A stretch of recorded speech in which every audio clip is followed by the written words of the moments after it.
Hey everyone, this is Manly Badass Zero, and welcome back to the Cat Lady. Previously in the Cat Lady we met Mitzi, and then we woke up in some kind of parasite's butcher's shop of sorts.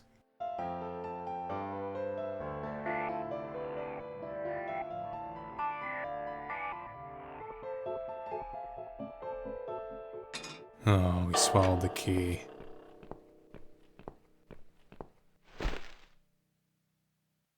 It reminds me of a certain puzzle in Downfall. Oh no. Just sitting here polishing my gun.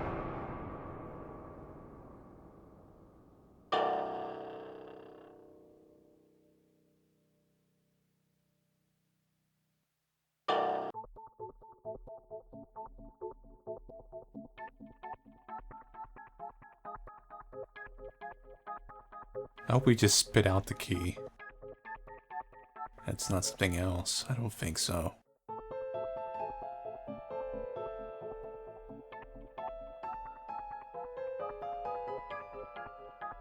I probably have to drop it above her. Yeah, we just spit it out. Okay. What? Who's this? My eyes. I can't see a thing. That bitch. A key? Who are you? Say something. Anything. Meow. I should be able to unlock the handcuffs now.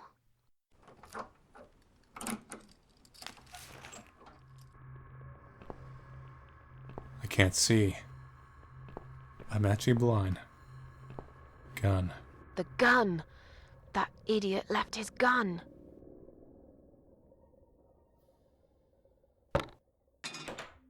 No! No, no, no! I dropped it. Where is it? Where the hell is it?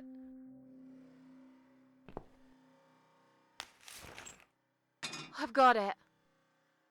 Alright. Got the gun. No, I'm not shooting myself yet.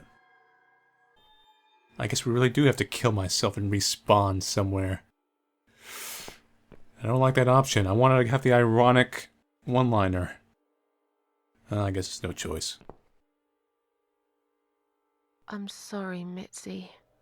I have to break my promise.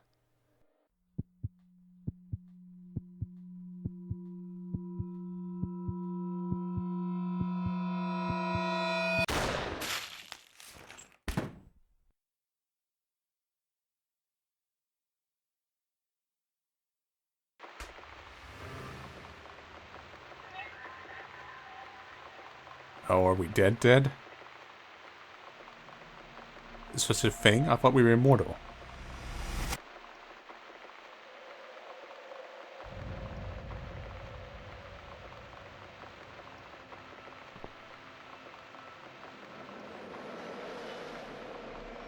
Hope you don't mind creepy posters. It's your room. You can do what you like with it. But I definitely prefer this to fairies, rainbows, and pink unicorns. Did you make these? No. My boyfriend made them. Some of them, anyway. So, Miss Ashworth, I happen to have a bottle of wine in my bag. I was going to leave it to Robert, but I forgot all about it. Robert? The guy with the rats? Oh, yes. Of course. So, shall we have a drink, then? We could get to know each other a bit more. I know, I promised I won't get in the way. And, I mean, you don't have to if you don't feel like it. But since we're going to live together for a little while, it won't hurt if we talk to each other, will it? See a Downfall poster there? Yeah, that's okay, I guess. Great! I'll bring the wine. Oh, damn. It's one of those bottles with a cork. Have you got a bottle opener, Miss Ashworth? In the kitchen. I'll go get it, shall I? Yes, please. And while you're there, could you get a couple of glasses, too? I think I really need a drink after all this.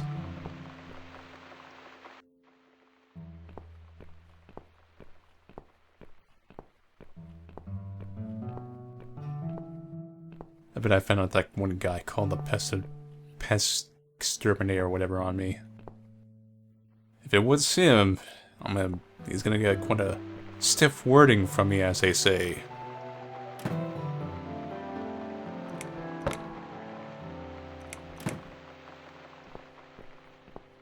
A good old talking to.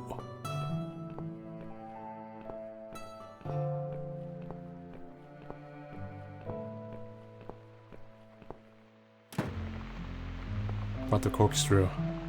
Let's get drunk. There you go. Let's get that bottle opened. Yeah, but we'll need glasses too. See if you can find some. Ah.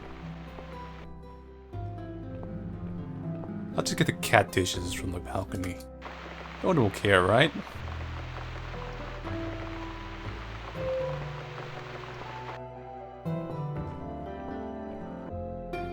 Here we go. Cabinet. One for me and one for Mitzi.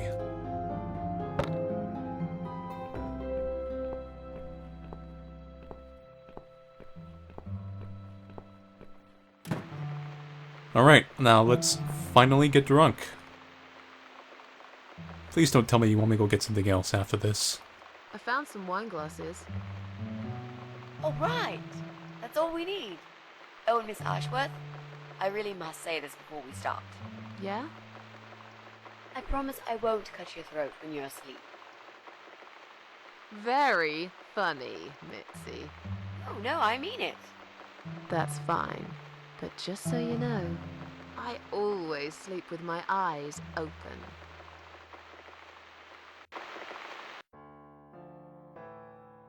Those Star Wars pannings is a bit distracting. Oh, it's not raining anymore. Oh well, I don't mind rain.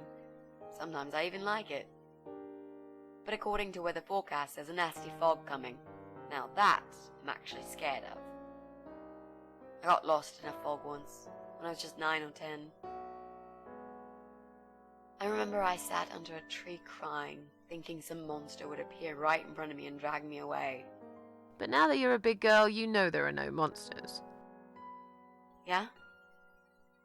How do you know? Yes, no monsters, despite everything we've encountered and us going to the afterworld and meeting some kind of a variation of death. But she is right though, the rain is kind of romantic. This option right here. That's such a downer, I'm gonna pick it anyway. The only monsters are us. Murderers, rapists, arsonists. They're the real beasts. So far from humanity, they're no longer capable of feeling compassion or guilt. They're the ones we should really be afraid of. But whether they're lurking in the woods or fog or the darkness of our cellars, it's all irrelevant. You can't predict what happens. You can't do anything to stop it. There is only one way. You turn into a beast yourself, and like them, you show no mercy. Whoa! Where did that come from, Miss Ashworth? I just don't like murderers. They're nothing but parasites.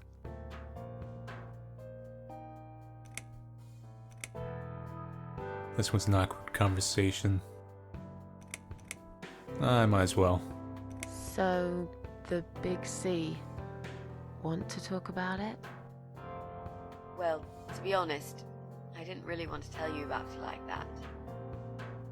I put you in a very difficult position, I know.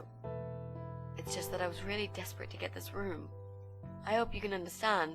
This is the last and most important thing I must do before my time is up. It's fine. You seem alright. It's just... I find it hard to trust people these days. Maybe it's time I opened my eyes to see others have problems too. Some, like yourself, even bigger than mine. What kind of cancer is it? Do you mind me asking? Brain tumor. Her name is glioblastoma. Her. Yep, they're all girls, the way I imagine it. Just look at their names. Lymphoma, melanoma, myeloma, leukemia, sarcoma. Each of them a fucking goddess of death, beautiful and ruthless. You might just be right about that, Mitzi. I used to be a nurse. I know a few things about cancer. And I know glioblastoma. She's a real bitch. Yeah, and yet she gets to be the prom queen before night ends, while I disappear down the back exit. How long? They said I had a year. But that was 6 months ago, so... yeah. Not awfully long. Is there anything... They've tried. I'm sorry. Yeah. So am I. Do you want to talk about something else? Mitzi's a surprisingly good sport, despite having such grim posters around and dealing with what she deals with. It's such a contrast to Susan, who... I can't figure out why she's depressed. I think it has to do with relationship and trust issues. But like she says, that happens sometimes with depression. You kind of get closed-minded and don't realize things can always be better or worse, or there's always other people suffering around you and whatnot, and it's kind of what happens, you know. How are you planning to find this guy? I don't know yet. A bit of detective work, perhaps. It shouldn't be that hard, really. There are only 8 apartments here. 1 is yours. That leaves us with 7. I was hoping that you could give me a hand, actually. You know some of your neighbors, don't you? They hate me. Not many. I never really cared about them. They changed over the years, too. You probably also figured by now that this is not the sort of place where new neighbors are greeted with a freshly baked cake. You see a new face, you give them a blank stare as you pass them in the hall, and you forget about them a minute later. That bad, eh? Well, there's that bald guy who lives above me in flat 5. He came here recently to shout in my face. He's a nasty piece of work, but I really don't think he's the person you're looking for. What does he do for a living? I think he's a train driver. I can't imagine somehow that my guy would be a train driver. Okay, that's good. Leaves us with just 6. Anyone else you know? I'd have to think. You know, maybe not tonight. Let's just talk about something else, okay? I have plenty of time. There's no need to rush this. Maybe tomorrow we could sit down together and make a plan. I could draw a simple map of the building, and with your help, mark down who lives where. Sounds good to me, Mitzi.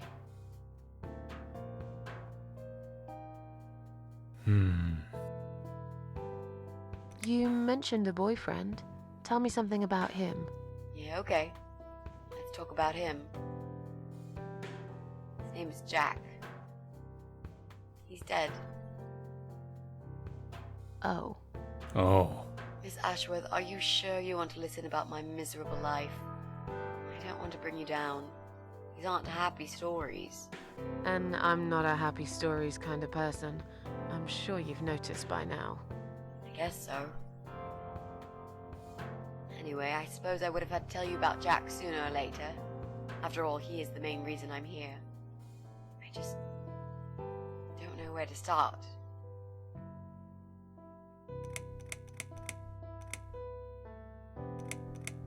Let's see. I should probably just start with the beginning. Tell me how you two met. Oh, we knew each other for forever. We grew up on the same street. It's funny how we seem to be made for each other. Perfect match. I always knew he was the guy for me, and I'm sure he never doubted that either. Jack was absolutely crazy about me. We thought one day we would marry, have children, be happy. I never had many friends because I had Jack. I didn't need anybody else. You know, if there's one thing I'm really grateful for in my life, it's that I got to experience this pure, perfect love. Some people go through a lifetime without knowing how it feels. I guess I've been very lucky. But all luck runs out sometimes.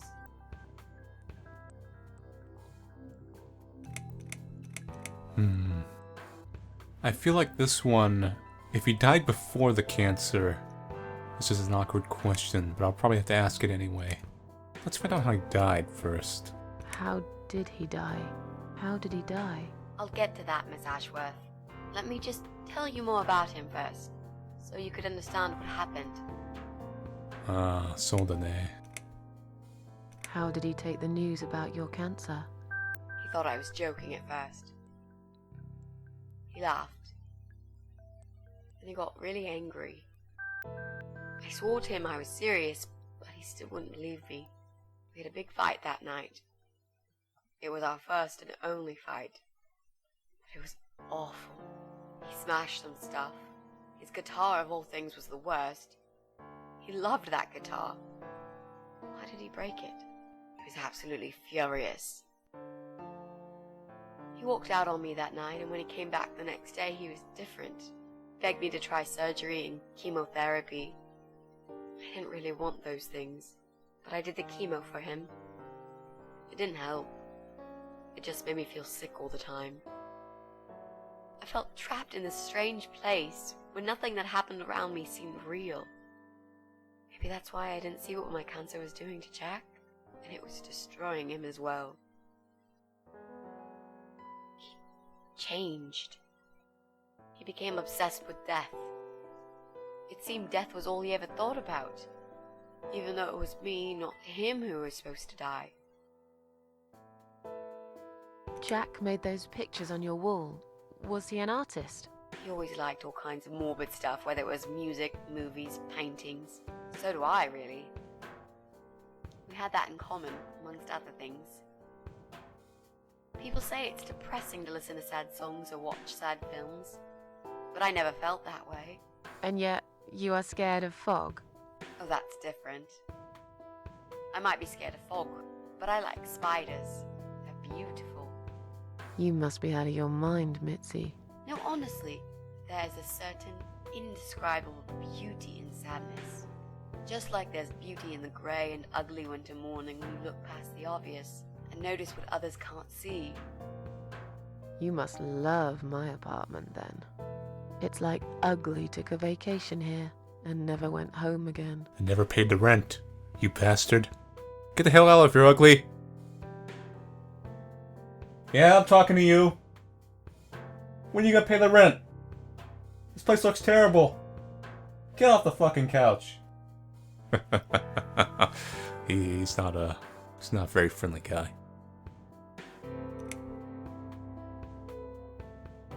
How did he die? How did Jack die?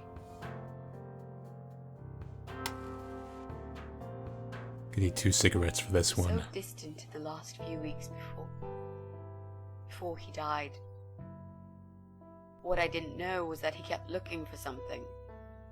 I don't think he even knew what exactly. But it eventually found him. Or rather, he found him. There are those forums online, you know, about all sorts of stuff. Fishing, computer games, horses, gambling, addictions. Everything, really. Accidentally, Jack stumbled upon one about suicide. There's a guy there. Calls himself the Eye of Adam.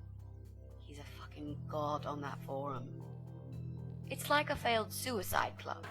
People mostly try to help each other and offer support. Sometimes it just helps to know there are others like you. To listen to their stories and how they cope with their lives. But the Eye of Adam is an advocate of death. He dwells on human weakness. His job is to plant an idea, to give them a reason to die and tell them how to do it, once and for good. Jack took the bait. Before he knew, he was completely brainwashed. One day he sat down with me and tried to explain his perfect solution. It was the Romeo and Juliet kind of scenario. We were both to die together in each other's arms. It was supposed to be a quick and foolproof death. There was no chance we would have been saved. All thanks to the Eye of Adam, who created a tool for perfect suicide. He told me it was very simple. All we needed were 2 easily accessible household chemicals, which combined together create a gas called hydrogen sulfide. that kills you within a couple of minutes. I told him he was fucking nuts, of course, but he just wouldn't give up. He reasoned with me, then he begged, and eventually just kept screaming at me.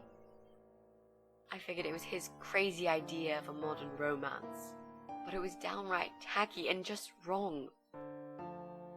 Finally, he said he would get everything ready and wait for me in our special place at dawn, 5 in the morning. Don't be late. Those were his last words he said to me. Then he stormed out. I cried for hours, thinking I didn't deserve all that from the person I loved most in the whole world. A few times I even tried to persuade myself that maybe he was right and I should do it. I just couldn't. I eventually fell asleep. I didn't plan it. My head was killing me. I was so tired. I woke up suddenly. I could see the sun rising out my window. It was nearly 5. In utter panic, I threw myself off the bed and ran out the door. I needed to stop him. I needed to get there before it was too late. But right there in my bedroom, before I even left, I already knew it was. When I arrived at our special place, it was already bright. We used to go there in the past, drink wine, sometimes smoke weed and listen to Pink Floyd, sometimes make love in Jack's car. There wasn't really anything special about that old parking lot. But to us there was. It was completely abandoned. It was quiet. It was safe. After that day, I've never gone there again. Some of this writing reminds me of the movie Suicide Club now. I guess we'll find out more about that later. Oh no.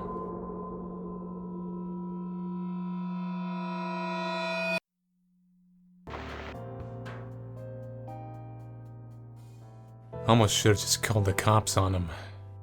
It's better he's arrested, or I don't know if they actually do that. I don't really know how that works when someone calls like a service or something on someone who's suicidal.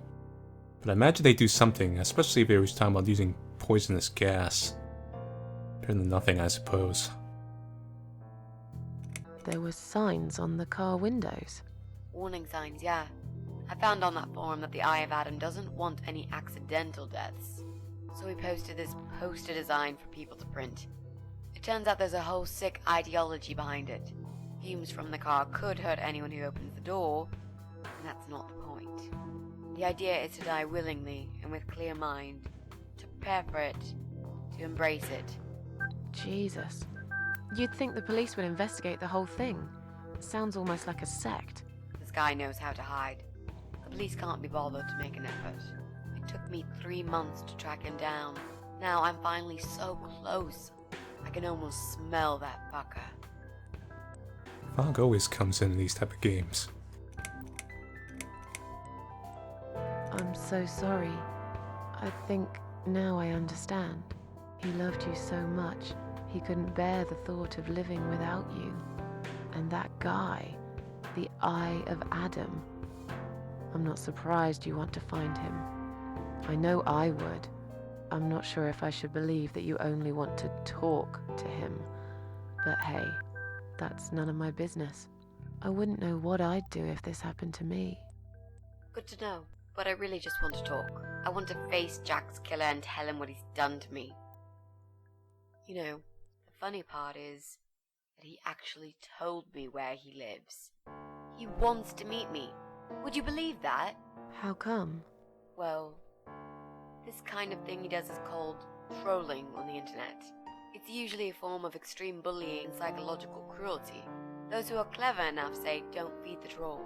Don't talk to them. It only makes it worse if you show any interest in them at all. And Eye of Adam is no exception. He craves attention.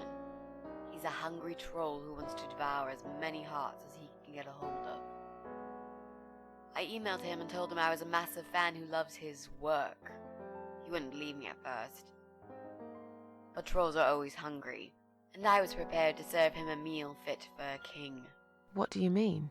I fed him so much bullshit that he really believed I'm a suicide preacher just like him. Great. I wish he'd given you his door number, though. It's all a part of some sick game he's playing. Sooner or later, I'll find him. I wonder if they're all connected. These parasites in him. How strong is that gas? Extremely deadly, it turns out. It kills in minutes. It's that stinky stuff that smells like rotten eggs, you know? At high concentrations, it can knock down an elephant. What are those two chemical products? Well, I'm not sure if you want to know that. I get it. You don't want to tell me because I'm a fucking suicidal maniac. Is that it? No, Miss Ashworth. No, I didn't mean it like that. Okay. Maybe to some extent. Just replace maniac with victim and fucking with recovering. You've only just come back from the hospital. Whatever it was that made you do it, you proved you are capable of going through with it. I don't know you long enough to tell you if you're completely over it now. And the last thing I want is to give you stupid ideas. It would be just like what the Eye of Adam does. I would never forgive myself if anything happened to you because of me. I mean, how could I? Well, don't worry about me. I won't be seeing death anytime soon. Literally, I'll actually see death pretty soon, but not that kind of death anytime soon. I've learnt my lesson. Dying is not for me. I'd really like to believe you, Miss Ashworth. But I will need you to promise me that you will never try this method. All right. I can promise you that I will never try this method. Or any other method, for that matter. Been there, done that. Didn't enjoy it much. Do you believe me now? Yeah, I think I do. Good. I'm glad you said that, you know. The recipe for this deadly cocktail is very simple. Any good housewife can make it in a blast. I'm gonna need that recipe for a little bit of revenge. So that's it for the Cat Lady, Part 6. So we found out more about Mitzi. It's kind of interesting little twist going on here. Like I said, it reminds me of the movie Suicide Club, which also dealt with some similar themes, but in a much more less serious and more comical way. It's a little bit of a black humor movie at times. This is a very, I'd say, a serious game. It takes itself pretty straight most of the time. It has some kind of black humor, and I think there's some references to certain horror movies in there and slasher flicks. For the most part, it really deals with its kind of depression and suicide and sickness and all the bad things pretty well. And it's pretty well written, I had to say, actually. The voice acting quality sometimes shifts, and I don't mean necessarily just like their ability to act, but their actual recording quality is all over the place, which is a shame, because I actually do like the dialogue. It sounds pretty normal. Like this is conversations I would actually hear. That kind of thing. Anyway, so thank you all for watching, and stay tuned for the Cat Lady Part 7.